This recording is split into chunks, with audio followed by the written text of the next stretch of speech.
paano hindi ka aalis? Yun ang mga pagkakataong ganun. Ikaw ba kaya mong dibdibin yun na masumunod ka na lang ng sumunod? Ganun ang nakikita mo? Opo. Oh. Kaya pagkatapos, pag sinabi mo yung totoo, sasabihin, labang ka sa aral. Aral ba yung nilalabanan mo? Di ba yung sistema nila ang nilalabanan mo? Ayun! Ang ganda po nung sinabi po ninyo, hindi aral ang nilalabanan natin, kundi yung sistema. Yun nga po, yun ang nilabanan namin, yung sistema, yung Diyos. Paano mo lalabanan ng Diyos? Araw-araw doon ka nga nananalangin sa Diyos. Oh, pagkatapos lalabanan mo ba yung Diyos? Doon ka nga humihingi ng awa. Ang nilalabanan namin, yung binago nilang sistema na puro pagpapayaman. Sa announcement, ala nang sinabi, kundi puro pera. Totoo po yan. Actually, ang daming nagre-reklamo, Lola Gets, sa lahat ng lokal sa buong mundo. Ang concern po ngayon ng mga manggagawa, pera, hindi po yung pananampalataya ng kapatid. At saka po ngayon, ang pag-ibig ng mga, hindi ko naman nila lahat dahil hindi ko naman alam ang puso nila. Diyos ko nakakaalam ng puso. Pero sila po yung pag-ibig na sinasabi nilang, palaging sinasabing pag-ibig, sa nguso na lang po ngayon yung wala na sa puso. Pag-ibig na walang dangal, ang alay ko sa'yo, na natubog lang sa ginto.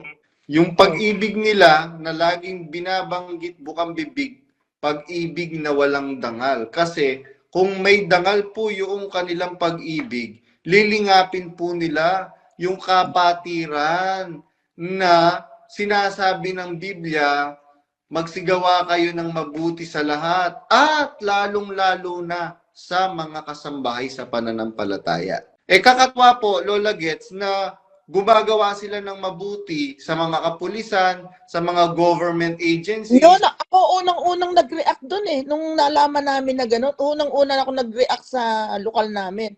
Sabi ko, ang asawa ko po kasi pulis. Opo. Sabi ko, bakit nila binibigyan ng ganyang karami na sasakyan ang kapulisan? Ang pulis may sariling may sariling pondo yan para pambili niyang mga gamit na yan. Opo, bakit hindi na lang nila ibigay doon sa mga taong binagyo sa Cebu, sa Masbate, ba't hindi nila ipinagpatayo yun ng bahay doon at kahit matigi-tigisang, saka yung lokal hanggang ngayon sira, hindi pa nila pinagagawa, inaasa pa nila sa kapatid. Correct. Bakit yung kapulisan kung bigyan nila milyon-milyon? May sariling pondo ang kapulisan, bakit mo bibigyan? Di ang ibig sabihin nun, nagsisip-sip ka sa gobyerno. Alam niyo po ba, Lola Gets, meron po akong kasalanan kay Brad Ace. Bakit po? At least ang gagawin mo na second shift, hindi ka pa. Merong instansya na binlock ko po siya. Sabi ko, naniniktik lang yata itong si Brad Ace. Sabi kong ganyan, kaya binlock ko po siya. At akala niya tik-tik mo? Akala ko po naniniktik lang po siya kasi ang paniwala ko po talaga kay Brad Ace, kasi MMC po si Brad Ace, di ba? Oo, dinulo. Sabi ko baka padala ito ni Daniel Rason. Kasi ang pagkakaalam ko ng mga panahon na yon, may malasakit talaga si Brad Eli sa kaluluwa ng mga inaakay niya. Kasi palagi ko pong naririnig na may pinagagalitan si Brad Eli. Pinagagalitan niya, sabi niya, iyaan, wag ninyong aksayahin yung mga kapatid na yan na hindi nyo lilingapin kasi pinaghirapan kong akayin yung mga kaluluwa ng mga kapatid. Kasi talaga naman pong ang malasakit, nakita ko po ng dalawang mata ko na nung araw pupunta kami sa pasalamatan. Talaga pong naglilibot yan, namimigay ng banig, nagbibigay ng kumot para yung mga naglalatang. Kami po nung panahon na yun, naglalatag lang din kami.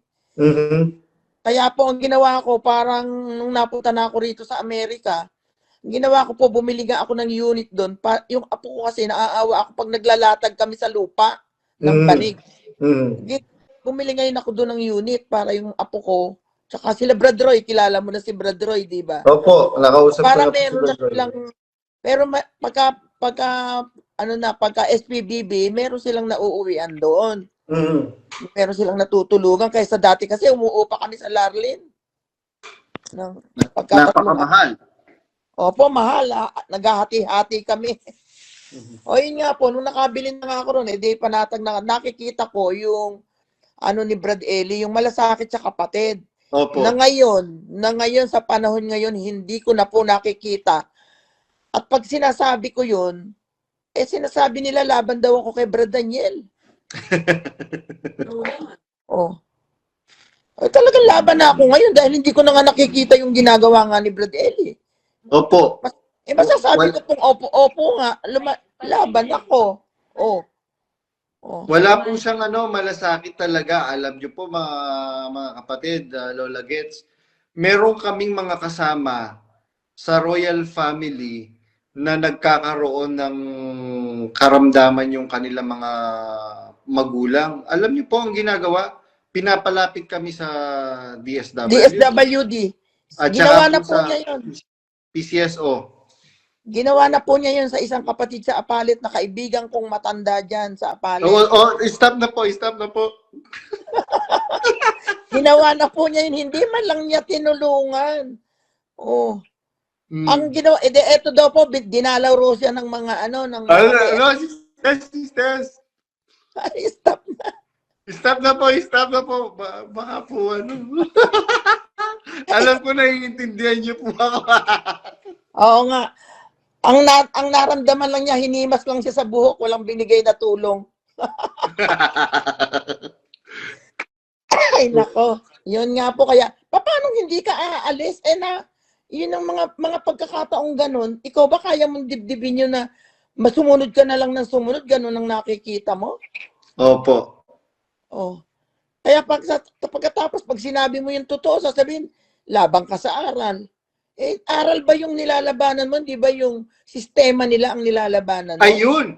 Ang ganda po nung sinabi po ninyo, hindi aral ang nilalabanan natin, kundi yung sistema. Yun nga po, yun ang nilabanan namin, yung sistema, yung Diyos.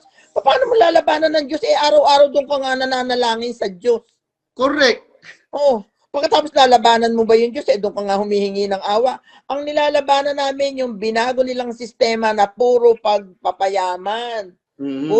Sa announcement, ala nang sinabi, kundi puro pera. Correct. Oh. Totoo po yan. Actually, ang daming nagre-reklamo, Lola Gets, sa lahat ng lokal sa buong mundo. Ang concern po ngayon ng mga manggagawa, pera, hindi po yung pananampalataya ng kapatid. At saka po ngayon, ang pag-ibig ng mga, hindi ko naman nila lahat dahil hindi ko naman alam ang puso nila. Diyos lang nakakasabi ng puso.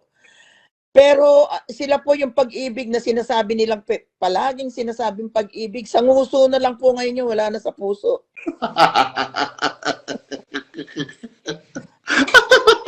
Kasi hindi ko naramdaman yan, yung pag-ibig na sinasabi nila. Yung pong pag-ibig po nila, yung po yung sinasabi ni Claire de la Puente po ba ang kumanta? Pag-ibig na walang dangal, ang alay ko sa'yo. Maganda pala boses mo, bro. Na natubog lang sa ginto. Yun. Yung pag-ibig nila na laging binabanggit bukang bibig, pag-ibig na walang dangal. Kasi kung may dangal po yung kanilang pag-ibig, lilingapin po nila yung kapatiran na sinasabi ng Biblia, magsigawa kayo ng mabuti sa lahat at lalong-lalo na sa mga kasambahay sa pananampalataya. Kakatwa po, Lola Gets, na gumagawa sila ng mabuti sa mga kapulisan, sa mga government agencies. Yun, ako unang-unang nag-react dun nung nalaman namin na gano'n, unang-unang ako nag-react sa lokal namin. Sabi ko, ang asawa ko po kasi pulis. Opo. Sabi ko, bakit nila binibigyan ng ganyang karami na sasakyan ang kapulisan? Ang pulis may sariling may sariling pondo yan para pambili ng mga gamit na yan. Opo, bakit hindi na lang nila ibigay doon sa mga taong binagyo sa Cebu, sa Masbate, ba't hindi nila ipinagpatayo yun ng bahay doon at kahit matigi-tigisang, saka yung lokal hanggang ngayon sira, hindi pa nila pinagagawa, inaasa pa nila sa kapatid. Correct. Bakit yung kapulisan kung bigyan nila milyon-milyon? Correct. May sariling pondo yun, may sariling pondo ang kapulisan, bakit mo bibigyan? Di ang ibig sabihin nun, nagsisip-sip ka sa gobyerno. Opo. Oh. Para meron silang gustong Yung pagtakpan. para pagka humingi ka ng tulong, action agad. Opo. Kaya lang, alam niyo po ba, Lola Gets, meron silang inihingi na pabor na kung po pwede daw pagka dadaan sa EDSA si Daniel Rason, kung po pwede i-escort daw po ng mga pulis. Nako. Alam niyo po ba nung nakiusap si Brad Danny Navales, sabi niya, ay pasensya na po kasi po para lang po sa mga government officials po ang ano po namin. Sabi Oo nung nga. pulis, sige, di bali na. Sa mas mataas na lang sa'yo, Lalapit. ako magpapaalam. Sabi nung ihingi Tulong. ng tulong. Alam niyo po yung sabi nung kausap niya, ako na po yung pinakamataas. Oh. Di na ano siya. Napahiya po. Oh, buti nga sa kanya.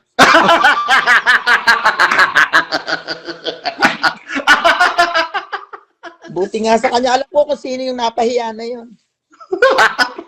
hindi, hindi yung kumakain ng baka.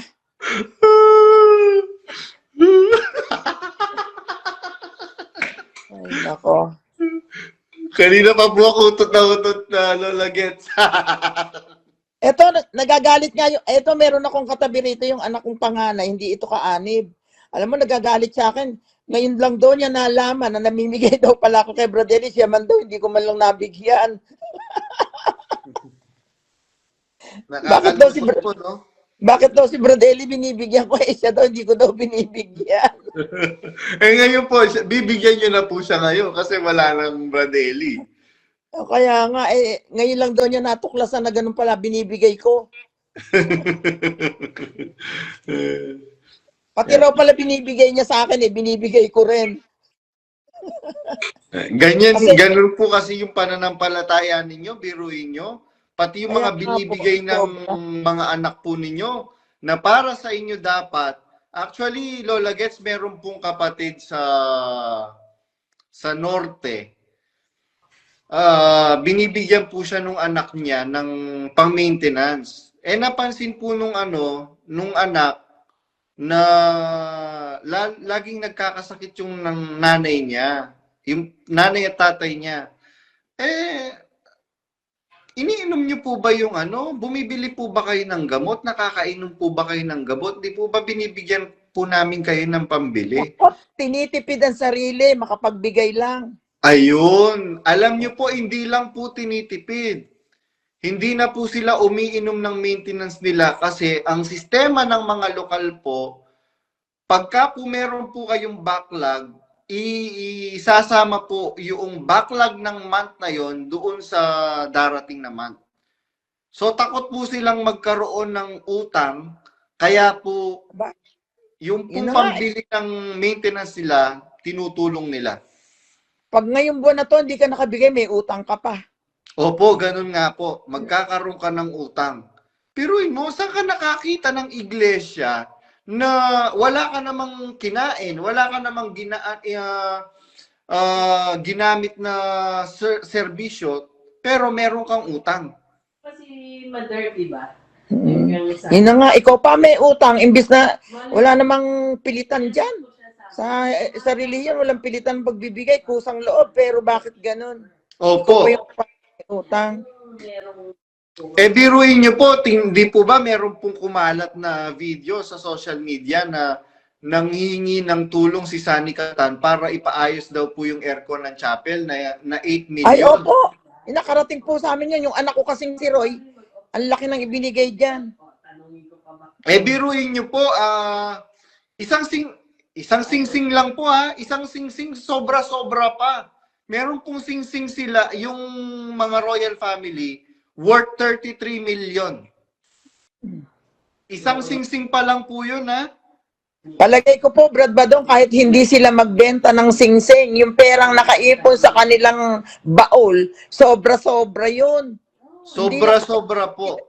Kahit di sila magbenta ng sing-sing, yung naipon nila sa baul nila, palagay ko sobrang ipantulong kung gusto talaga nilang tumulong. Kaya lang po, hindi po sila tutulong dahil alam po nila sooner or later babagsak na po yung kanilang samahan.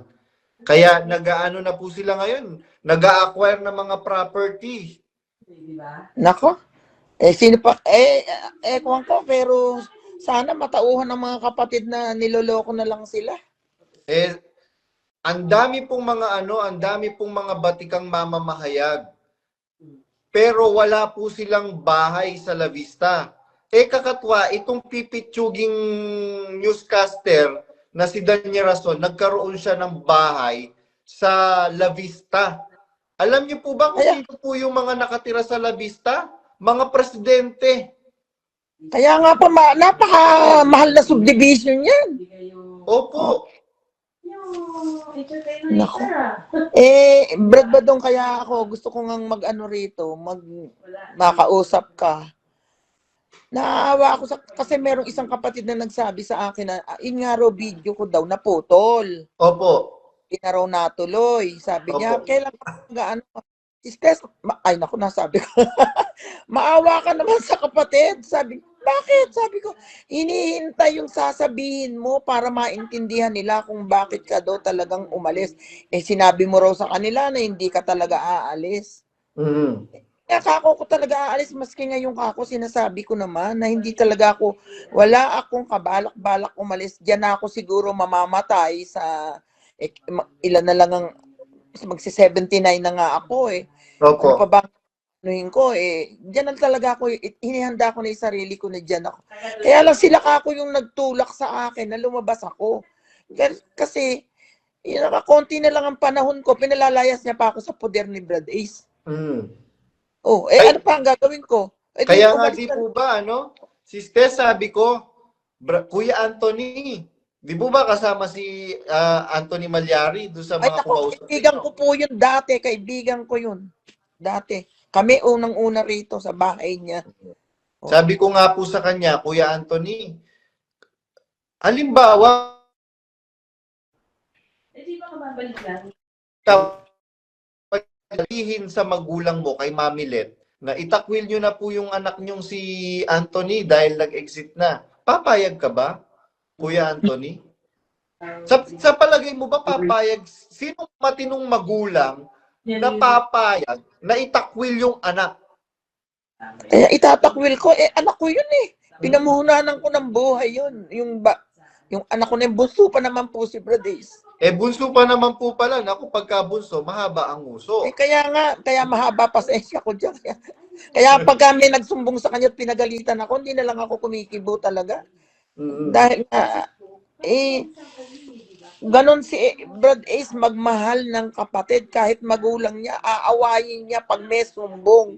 Hindi ko sentidor yan na sabihin nila, porkit magulang pinapanig. Ako hindi ko po natikman. Kahit minsan na pinanigan. May mga nagsumbong na pinanigan ako.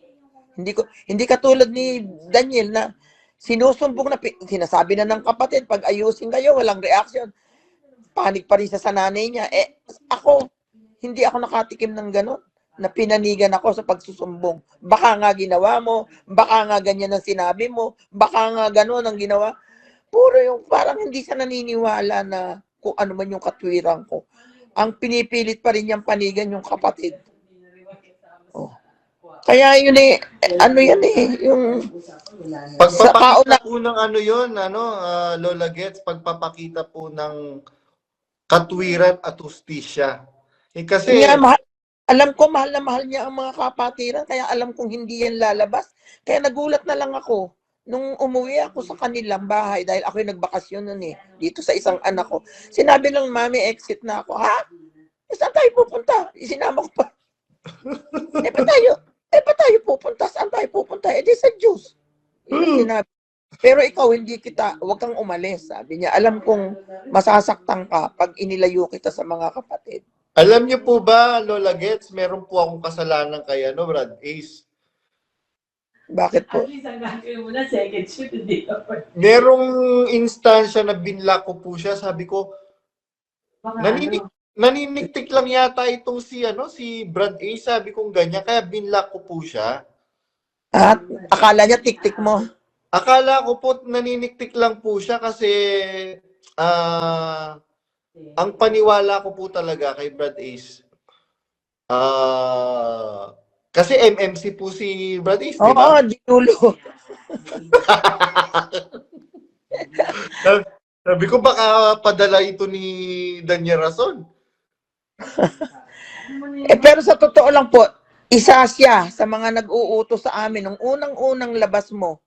Ako hindi kasi ako marunong maghanap ng ngayon, kinukwento lang ng mga kapatid sa akin na may badong na lumabas na gano'n ang sinasabi. Isa si Brad A sa sinasabing i-block nyo yan, huwag nyo pakinggan yan. Oh. Kaya hindi ako naniniwala talagang lalabas eh. Siguro talagang Kaya nagulat na lang po ako. Merong mga kapatid na nag-message sa akin, Brad Badong, i-ano mo na, i-accept mo na uli si Brad Ace. Nag-exit na siya. kasi nga po yung sabi naman niya sa akin, at sinabi din niya dun sa kapatid niya na nilalabanan niya. May nararamdaman na siya, kaya lang lumalaban siya, ayaw niyang umalis talaga. Siguro talagang hindi na makaya ng konsensya niya na sumasamba siya palagi, dumidistino siya, pagkatapos laban naman yung kalooban niya sa nangyayari.